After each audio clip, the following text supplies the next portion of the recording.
at mikechurch.com/shop. Now, I'm going to bring a special guest on in just a moment here. I just saw this story last night, so I did not have a complete chance to tackle it.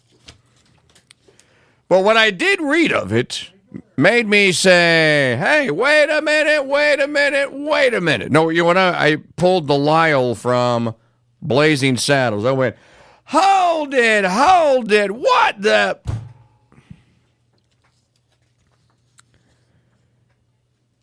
Metuchen, New Jersey Canon lawyer thinks unilateral, no-fault divorce and marital abandonment are moral and should be part of the church's moral teaching.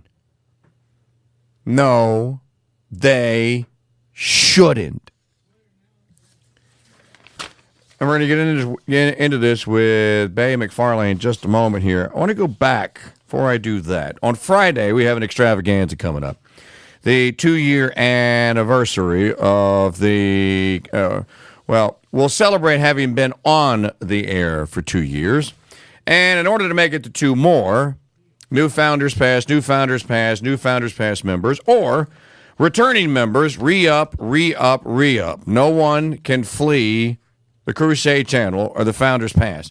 Here's what you do. Go to crusadechannel.com, log in today, check your membership stats, make sure that you are a current and up-to-date member. Your credit card's on file, it's up-to-date and all that stuff. Just wanted to start that program there because kind of linked to what we're going to talk about next. Broken families. Yesterday, I relayed the information to you that empirical data shows, beyond any shadow of any doubt, that if you want to have a stable society and if you want to have less poverty, less issues with childhood violence and whatever else, maleducation and what have you, encourage and do everything necessary to encourage sacramental marriage. The data speaks for itself. Not everyone agrees, though. Let's go to the Skype Maker hotline. I'm going to bring Bay on here just a moment here. Here's this story by Mary's Advocates.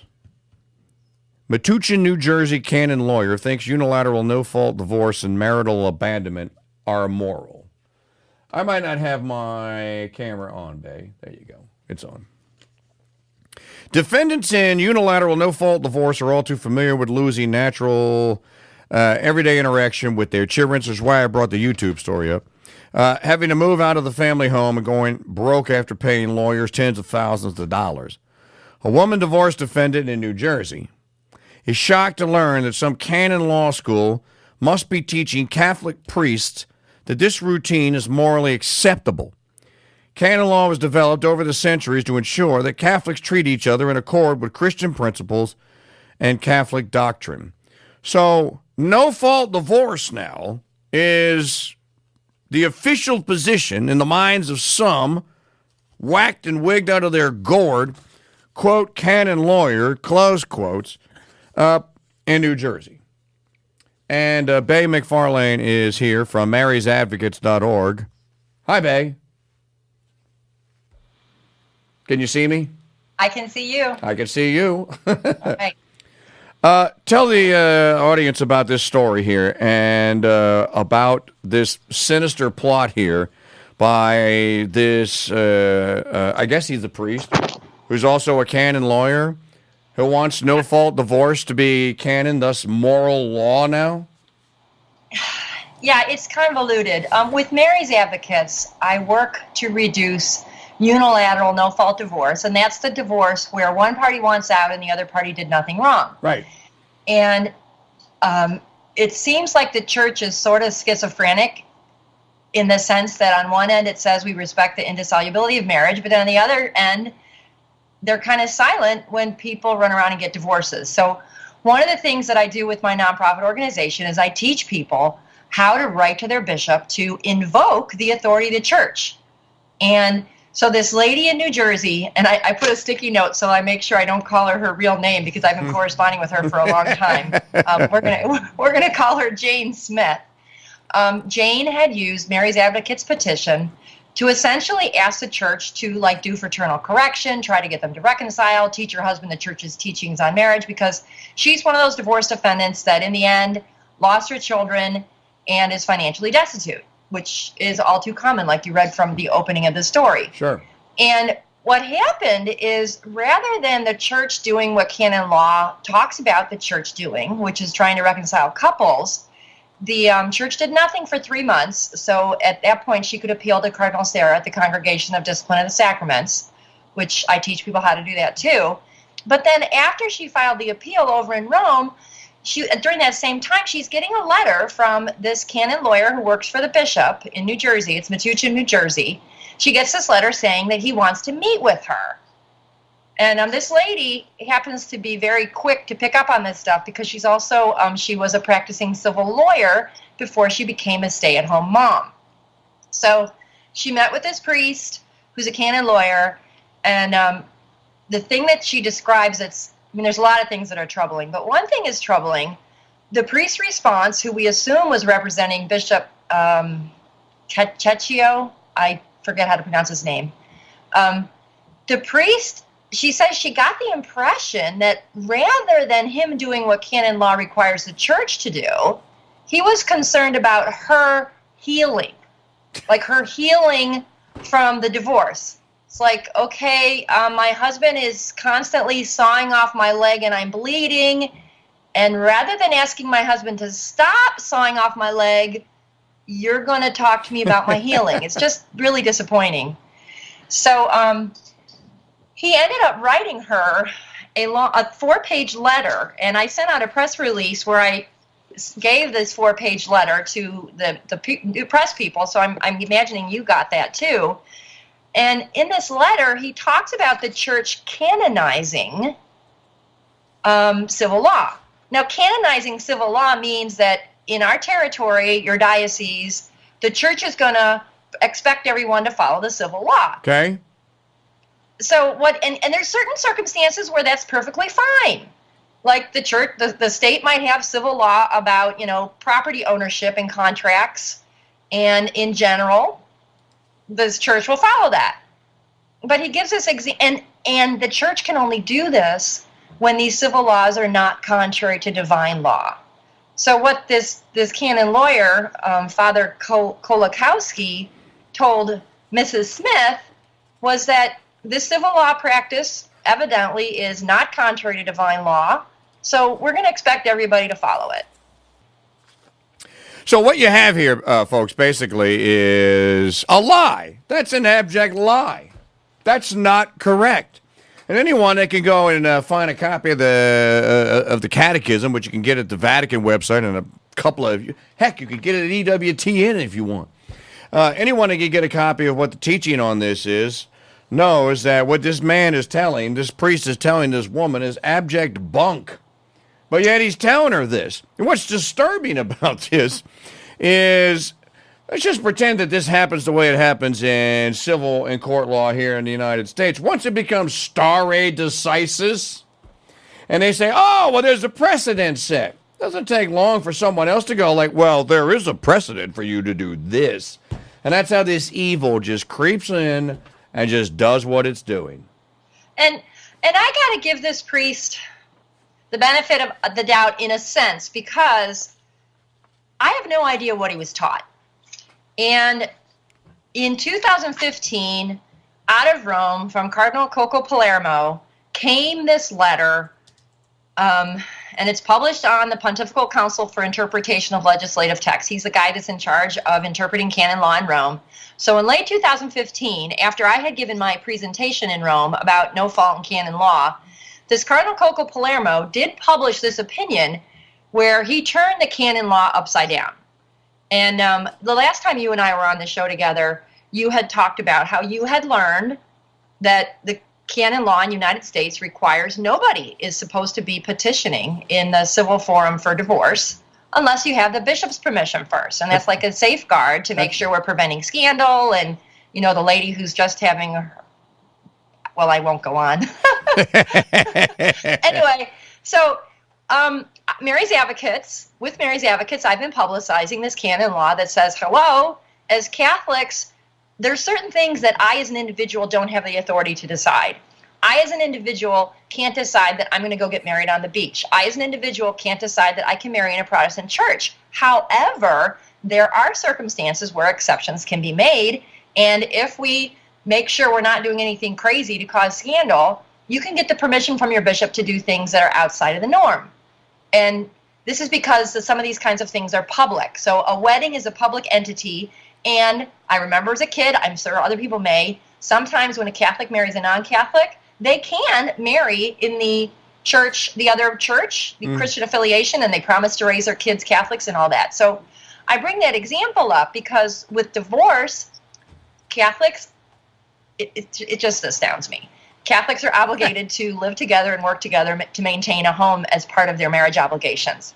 However, if someone is extremely dangerous or unrepentant adultery or making it impossible to practice the faith, there are circumstances when it's legitimate for one party to be separated, and sometimes it's okay to go to the civil forum. You talked about the catechism. The catechism says that divorce is, what is it? I'm drawing a blank. Indissoluble? Upside down. It's a grave offense against nature. Yes. And is immoral, and it's tolerable in limited circumstances. So here we've got this canon law that's been around since the 1500s, since the Council of Trent. Catholics never are supposed to go to the civil forum to get some kind of civil separation, civil divorce, without getting the authorization of the bishop to make sure they're getting good pastoral care. That's what it is. That's what I talked about when I gave my talk in Rome. Cardinal Coco Palermo published a statement that basically he just turned it upside down. So here we have this priest in New Jersey. I don't know if he and his bishop are having a 3-minute conversation about what to do with Mrs. Jane Smith's petition. But if they are, and if the Bishop of Mechuchen has got this nice love letter from Cardinal Coco Palermo, where Cardinal Coco Palermo is saying, hey, bishops, you don't ever need to talk to people before they go get a divorce. They can do whatever they want in that regard. There's no canon law that says they need to do that. So maybe this priest in New Jersey is trying to figure out, how am I going to make this make sense? I've got my bishop telling me that we got to pay attention to Cardinal Coco Palermo that says the bishop's not supposed to intervene. But then I got Jane Smith asking me for a judgment. What can I say? Babe Macfarlane is with us from Mary's Advocates. That's MARYS advocates.org. And this is another case that we were talking about here that has come up here. Well, I can answer the question. It's a pretty simple one. And Mrs. Smith is on the right track. History should show that Henry VIII did not want a divorce from Catherine of Aragon. He wanted an annulment. He didn't want a divorce. He wanted an annulment. There's a big difference. Now, why? Well, because at that time, and this is before your Council of Trent canon law, we often think like, well, this is all written down. This is the written catechism. Well, wasn't there a catechism before? Well, of course there was. It was a tradition. And everybody knew what it was, and there was one rule, and you just didn't violate it. So no one was running around calling canon lawyers and saying, hey, I want to get a divorce. So Henry VIII didn't even attempt to get a divorce. What he asked Pope Clement VIII, I think, what he asked Clement for was, I want an annulment. And what did Clement tell him? Dude, I had to write an exception for you, a dispensation, so you could marry your brother's widow. You've been with her for 20 some odd years. I awarded you. I made you a defender of the faith, and now you want me to annul the wedding? No, I'm not going to do it. So what did Henry ultimately do? And this is what got him excommunicated. He told the Pope this, and we told the Pope this, in other words, go pound sand. And then what did he do? He went and made Cardinal Wolsey and then Cranmer. He went and made them cardinals that answered to him and not the Pope, and told him, now I want a divorce. I don't want an annulment. Give me a divorce. And the first civil divorce in England then ever granted was granted there, but it was not granted under the authority of Rome. And what did the Pope do, Bay? He excommunicated Henry. So we know The bishop and Coco Palermo are wrong, and I don't need the Council of Trent to tell me that. I can just look at Henry's case. So we know what my point is. If something was true at the time of Henry, it's true today. Can't be true and false at the same time. So if it was true at that time, it's true today. So we know what the teaching is. What these clowns are doing here, obviously, is just feeding the seeds of let's break it down and let's try and rip it apart from the inside. Because if they can make you confused and they can make a bishop confused, well, just imagine what they're doing to the laity. And I think that's part of the plan, and that's what's going on. That's why when I read this last night, I went, what else are you guys? What do you guys do for an encore now? What do you start siding with the? Well, it's not really we're not really confirming a. We're not really confirming a female priest. The first one, it's actually a male that transitioned, but yeah, we acknowledge that it is a female.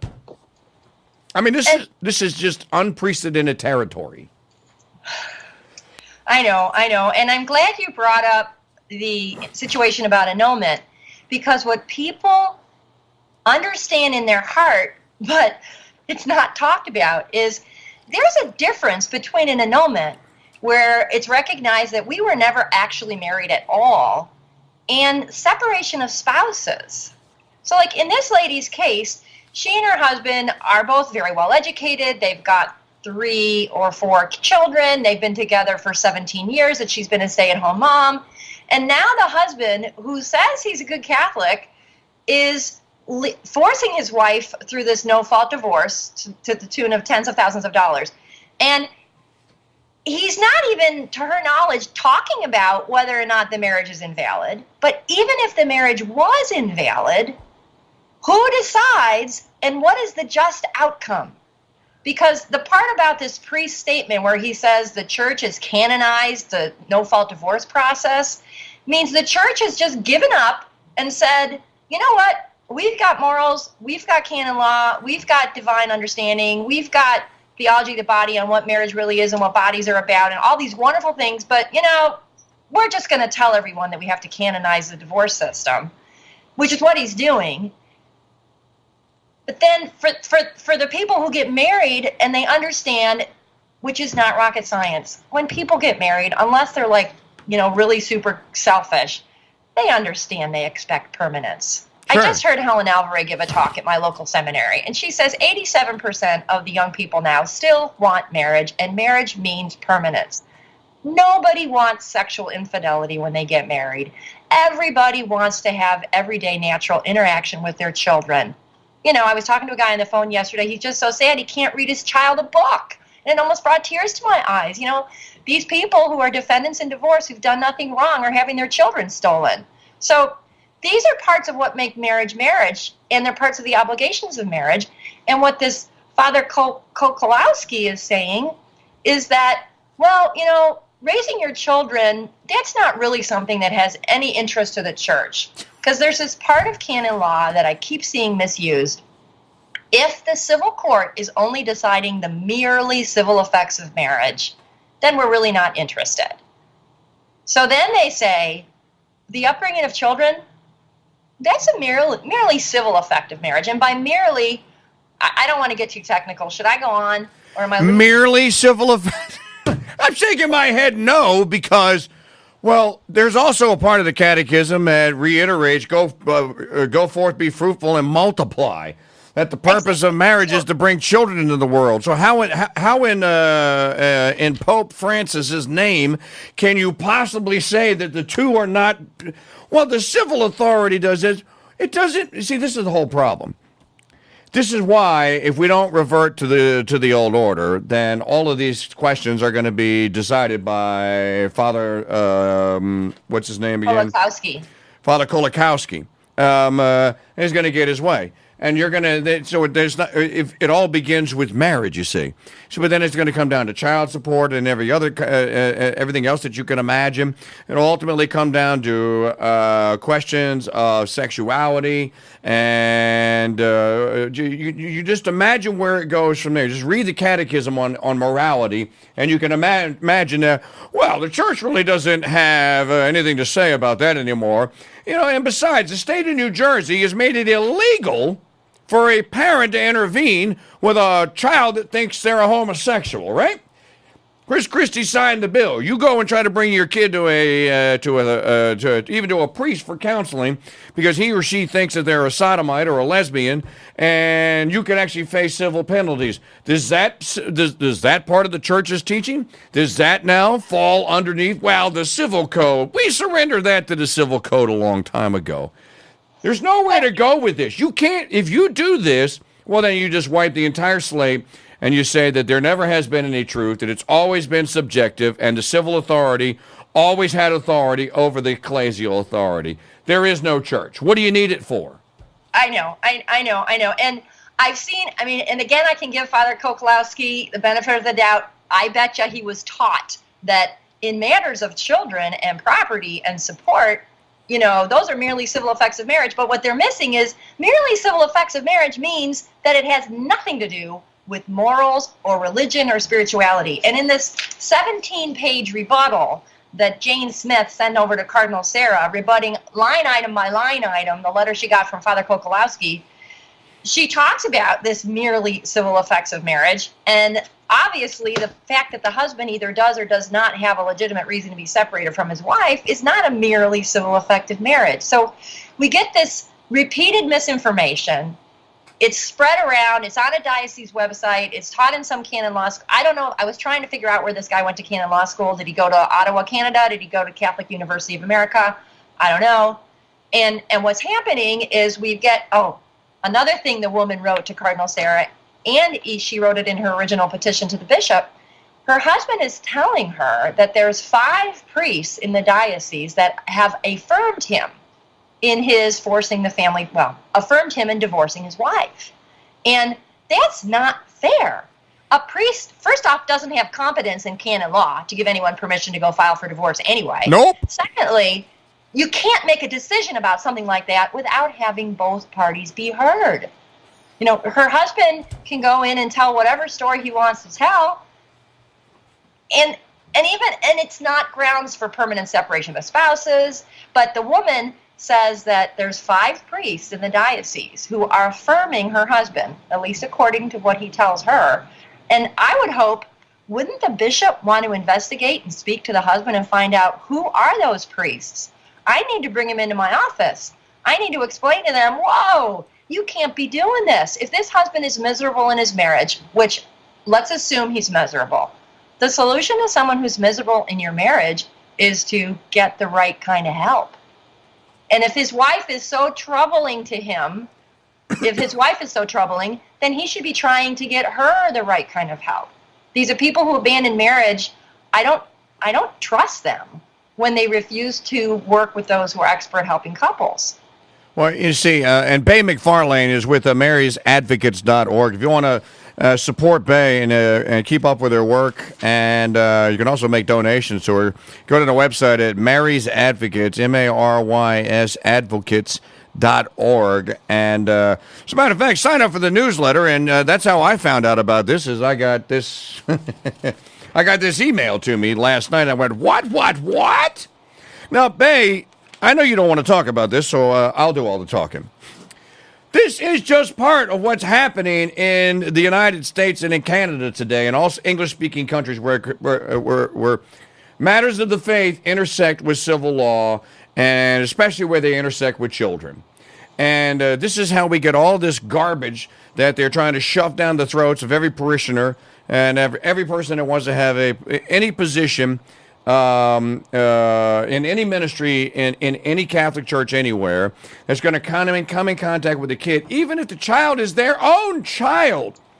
They're being forced to surrender to a civil authority and take these just perverted safe environment trainings, basically where they have to admit that they are a potential threat to their own children, and were it not for the person that's teaching the class telling them that they're a sexual threat to their children, that they'd probably go off and be a threat to their children.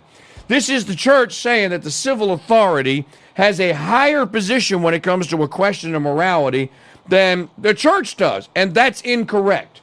There's not a single solitary instance where that's correct. So I'm with you. and I'm with Jane Doe or Mary Jane Smith or whatever her name is. Who are these 5 priests telling this dude this? That's where, yeah, we don't know. And you'd think, following the admonition in Matthew 18, when your brother sins against you, what do? You go to your brother. So if her husband is wanting to break up the family and she thinks they should get the right kind of help, she goes to her husband. Right. And then if the husband refuses to listen to her, what does she do? She goes to the church and she brings witnesses. She talks to other people. So friends of the family know what's going on. The husband actually knows what's going on.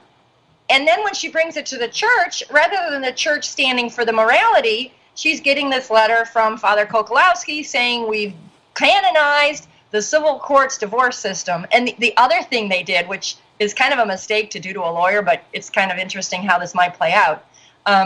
There's this part of canon law that says before a bishop can give anybody permission to go get a civil divorce, he's got to look at 2 things. One of the things he looks at is whether or not a church decree would have any effect in the civil forum. So I use the example, I think visually. So imagine if we had rules about electric wires in walls so that houses don't burn down. Okay. And then we had electricians that know, those copper wires, when I use the right gauge of wire, they cost a certain amount of money, and I can skim the thing if I use skinnier wires. So they put skinnier wires in, and the house burns down.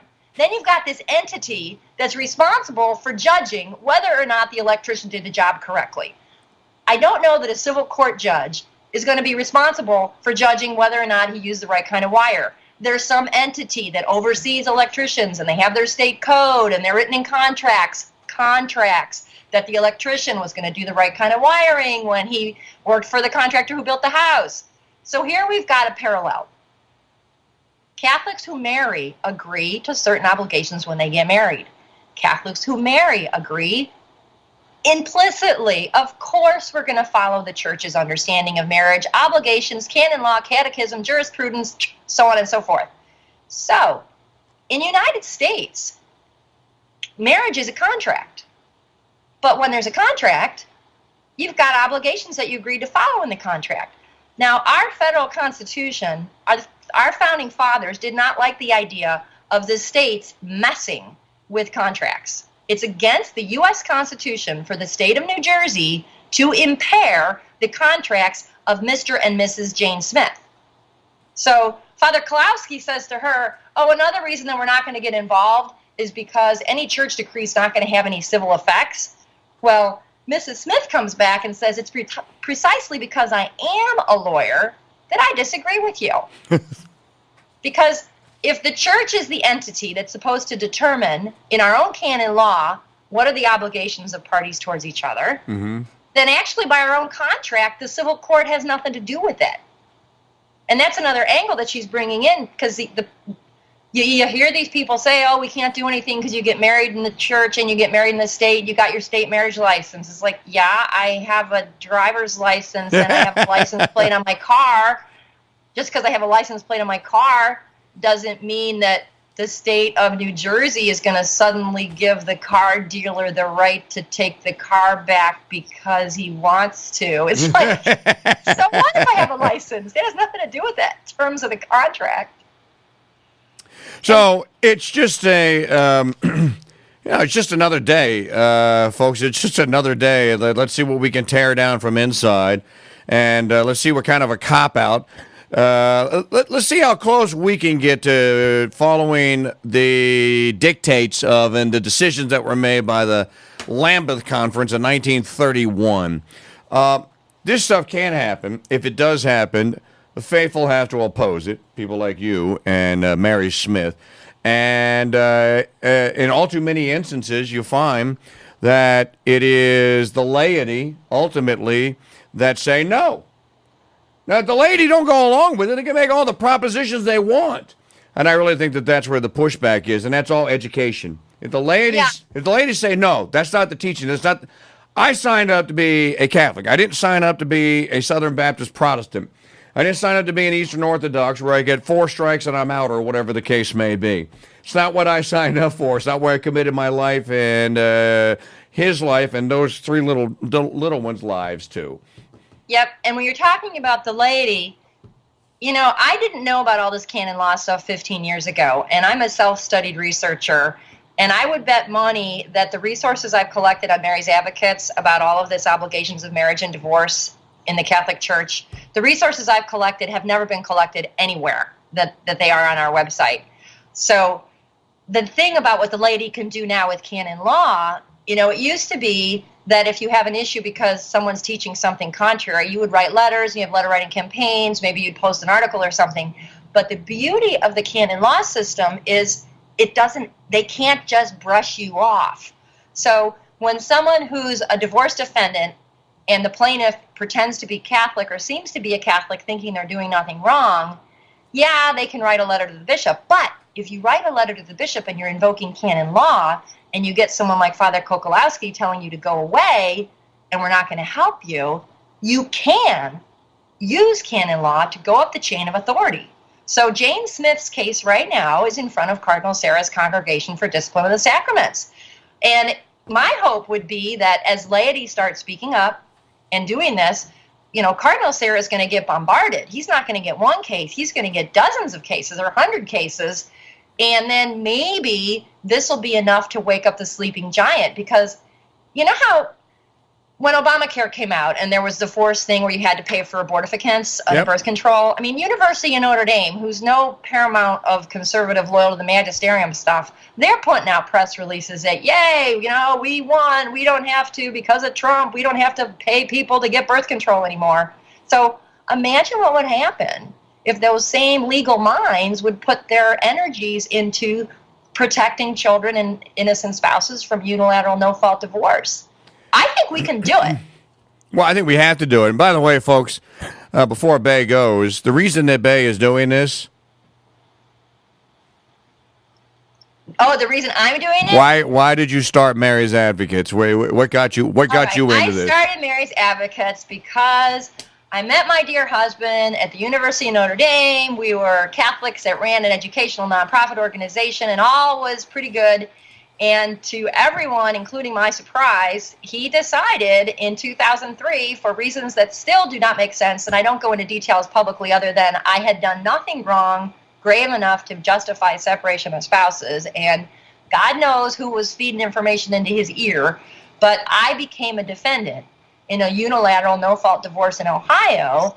And at the end of my case, after not having money to pay lawyers, I had my children taken away, and I have to pay my husband child support. And they do this stupid back and forth thing. And then I learned that this is happening all over the country. Usually it's the dads that lose their children, and the church is silent about it. And then I started learning about the whole annulment scandal. I didn't pay any attention to annulments, and I learned that Pope John Paul II and Pope Benedict had criticized the misuse and abuse of the psychological grounds for annulment, and I started publicizing what I was finding. And about 2.5 years ago, the job I had landed terminated, and some people I was working with said, Bay, you got to do this full time. So I've been doing this full time, surviving on donations, literally week to week, month to month. I do not know if I will be looking for another job 4 weeks from now. I've been doing that for 2.5 years. And I teach people how to try to defend their marriage, as well as a support network for those who remain faithful. Because you hear me, I call my husband, even though we've got a stupid civil divorce. God bless you. Go to marysadvocates.org. Mary, just spell it out, Marys advocates.org, and keep in touch with Bay. There's probably people listening right now that are going like, I didn't know any of this was going on. I have a similar case, or I have something that I'm undergoing that if it winds up being adjudicated as a no fault, which is an absolute unmitigated disaster for children.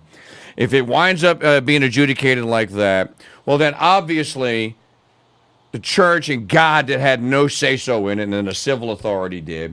And this stuff has got to stop. Yep.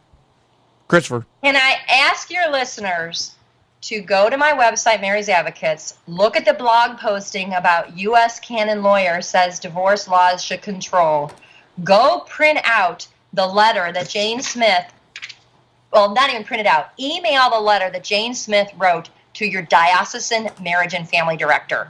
Because the marriage and family directors should care about misinformation leading to priests telling people to go get divorced. I just wrote it down. I'll print it out and do that today. All right. Bay, I got to go. Thank you. And Thank you. go to Bay's site and support her at marysadvocates.org. All right. God bless you. Thank you. Thanks. All right. See you soon. So that's Bay Macfarlane, and she's with marysadvocates.org, as I just said. I read this last night, and I was reading it just thinking to myself, here's what I was thinking. These bastards. That's the terminology I used. These bastards. No consideration whatsoever for the children, for the sacramental sanctity of marriage. Anyone that says, well, that ought to be subordinate to the civil law. No, that's the problem. That's what modernity has done. And that's why there are Arnie Beckers running around with no-fault divorces. Anyways, it's a tragedy. And as Bay said, it needs to be avoided.